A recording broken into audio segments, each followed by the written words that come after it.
रहीम अस्सलाम वालेकुम। आप देख रहे हैं diplomatic and current affairs with doctor Munawar Hussain YouTube और फेसबुक के ऊपर। आज मौसम बहुत ज़बरदस्त हो रहा है। इस्लामाबाद दुनिया के खूबसूरत तरीन शहरों के अंदर शामिल है और हल्की फुल्की बारिश हुई है, तो मौसम बड़ा क्लियर है। पीछे मेरे बैकग्राउंड में अगर आप देखें तो मार्गला व्यू नज़र आ रहा है। जन्नत नज़ीर मंज़र है इस वक्त। जिस तरह वाशिंगटन डीसी बड़ा खूबसूरत है, इसी तरह से इस्लामाबाद दुनिया के खूबसूरत तरीन शहरों में आता है। आज की स्टोरीज़ के ऊपर आ जाते हैं। आज मैं डिस्कस करूंगा यूएई और सऊदी अरब इंटरेस्ट ले रहे हैं पाकिस्तान के अंदर इन्वेस्टमेंट के हवाले से, वो क्या तफसीलात हैं। नॉर्थ वेस्टर्न यूनिवर्सिटी शिकागो के तरफ से बहुत अच्छी एक ख़बर आई है पाकिस्तान के हवाले से, पाकिस्तान की इल्मी दुनिया के हवाले से। वो क्या ख़बर है वो आपके साथ शेयर करूंगा। इंपीरियल कॉलेज लंदन से भी एक अच्छी ख़बर है जिस पे हमें फ़िक्र करना चाहिए, तफक्कुर करना चाहिए।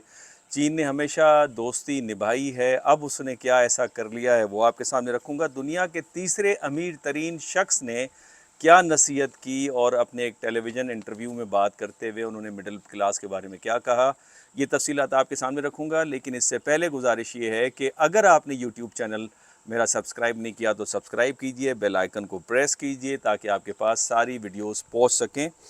जनाब, सबसे पहले सऊदी अरब और यूएई ने इंटरेस्ट शो किया है कि वो पाकिस्तान की ज़राअत की शोबे में, आईटी के शोबे के अंदर और माइनिंग के शोबे के अंदर इन्वेस्टमेंट करेंगे। सऊदी अरब का कहना है कि वो तकरीबन 24 बिलियन डॉलर्स जो है उसने मुख्तस किए में हैं और यूएई ने तकरीबन 22 बिलियन डॉलर्स का अदा किया है कि वो पाकिस्तान के अंदर इन्वेस्टमेंट करेंगे। ये बात कही है पाकिस्तान के स्टेट मिनिस्टर ने एक प्राइवेट टेलीविज़न पे इंटरव्यू देते हुए।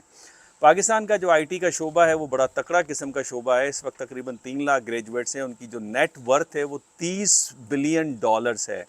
इसी तरह जो इंडिया का जो बहुत उभरता हुआ शोबा है जिसे हम सिलिकॉन वैली कहते हैं बेंगलोर, और जिसके अंदर इस वक्त सेमी कंडक्टर इंडस्ट्री काम कर रही है, उसमें जो दूसरे तरीन अहम तरीन शख्स हैं उनका नाम नवीद शहरवानी है और ये पाकिस्तान के आईटी के ग्रेजुएट हैं। तो ख़ुद इंडिया की इंडस्ट्री के अंदर जो अहम किरदार है वो पाकिस्तानी अदा कर रहे हैं। दूसरी अहम खबर नॉर्थ वेस्टर्न यूनिवर्सिटी शिकागो से आई है और पाकिस्तान के लिए लम्हा फ़िक्र भी है और ख़ुशी की खबर भी है। और ख़ुशी की खबर ये है कि वहाँ पे इंटरनेशनल कॉन्फ्रेंस चल रही है साइंस एंड इनोवेशन के ऊपर। तकरीबन 200 मकाले पेश किए गए हैं और नंबर 1 के ऊपर जो मकाला आया है वो एक पाकिस्तानी स्टूडेंट है जो कि एक छोटे सा कस्बा है शहदाद कोट, हैदराबाद डिवीज़न के अंदर, सिंध के अंदर, वहाँ से शहान अली मेमन, उनका मकाला नंबर 1 पे आया है। लेकिन इसमें इससे बड़ी ख़बर यह है कि हुकूमत को इसका पता नहीं है, सिंध की हुकूमत को भी पता नहीं है, मरकज़ की हुकूमत को भी पता नहीं है। मीडिया इस पे सो रही है क्योंकि उनकी तरजीहात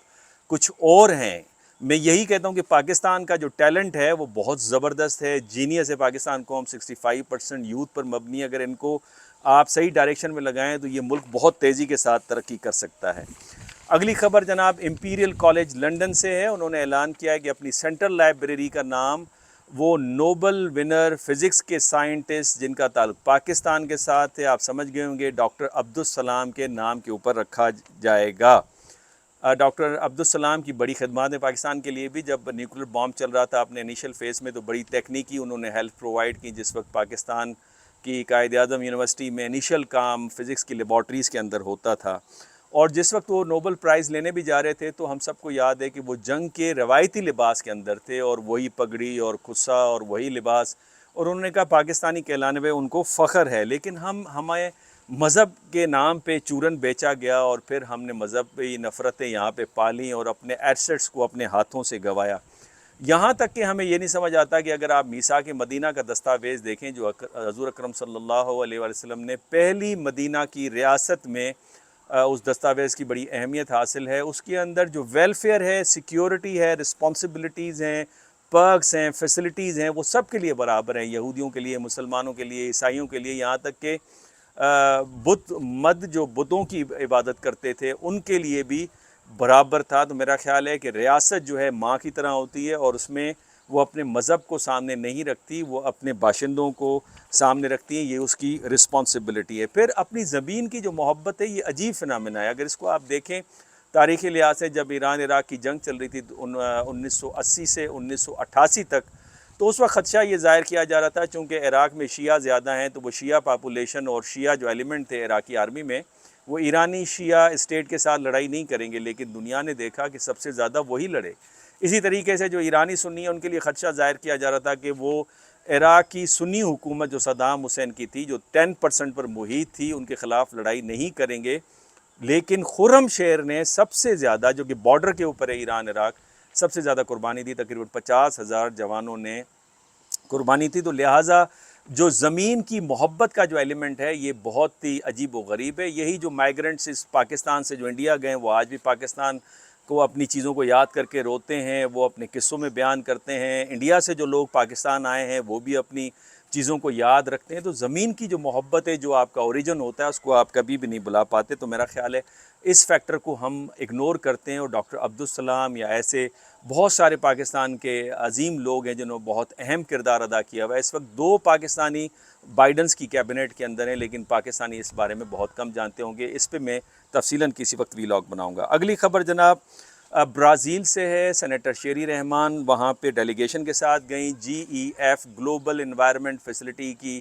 کانفرنس انہوں نے اٹینڈ کی۔ اس کا مقصد یہ ہے کہ گرین بائی ڈیزائن جو پروجیکٹ ہے اس کو پروموٹ کیا جائے دنیا کے اندر۔ جو نیو انوویشن ہے ٹیکنالوجی کے حوالے سے، جو انوائرمنٹ کا خیال کرتے ہوئے جو انوویشنز ہیں ان کی مارکیٹ کو کریٹ کیا جائے۔ تو اس حوالے سے تقریباً $3.73 ملین پاکستان کو گرانٹ ملی ہے 6 سالوں کے لیے، جس کے اندر پاکستان جو بنانا کا ویسٹ ہے اس کو سسٹینیبل جو بایو آپ کی جو ٹیکسٹائل انڈسٹری ہے اس کو پروموٹ کرنے کے لیے، اس کو انٹروڈیوس کروانے کے لیے وہ رقم مختص ہے۔ تو میرا خیال یہ بہت ایک اچھی ڈیولپمنٹ ہے پاکستان کے حوالے سے۔ پاکستان کی جو ایگریکلچر ہے اس کو انوائرمنٹل فرینڈلی اگر ٹیکنالوجی مل جاتی ہے، اور ویسے بھی پاکستان کی اکانومی کی ریڑھ کی ہڈی ہے آپ کی ایگریکلچر، تو یہ خوشائن خبر ہے۔ چین نے ہمیشہ کی طرح دوستی نبھائی جناب، اور اس دفعہ بھی تقریباً $5 بلین کا جو قرض ہے وہ رول اوور کیا۔ لیکن کیا اس سے آپ کی جی ڈی پی گرو کرے گی؟ اس سے جی ڈی پی گرو نہیں کرے گی۔ تھوڑا آپ کو موقع مل گیا اپنے ڈائریکشن کو صحیح کرنے کے لیے۔ جب تک انقلابی اقدامات نہیں کریں گے، ری اسٹرکچرنگ نہیں کریں گے، ریفارمز نہیں لائیں گے، اپنی ترجیحات کو تبدیل نہیں کریں گے، جب تک اس حوالے سے کچھ بھی نہیں ہو پائے گا۔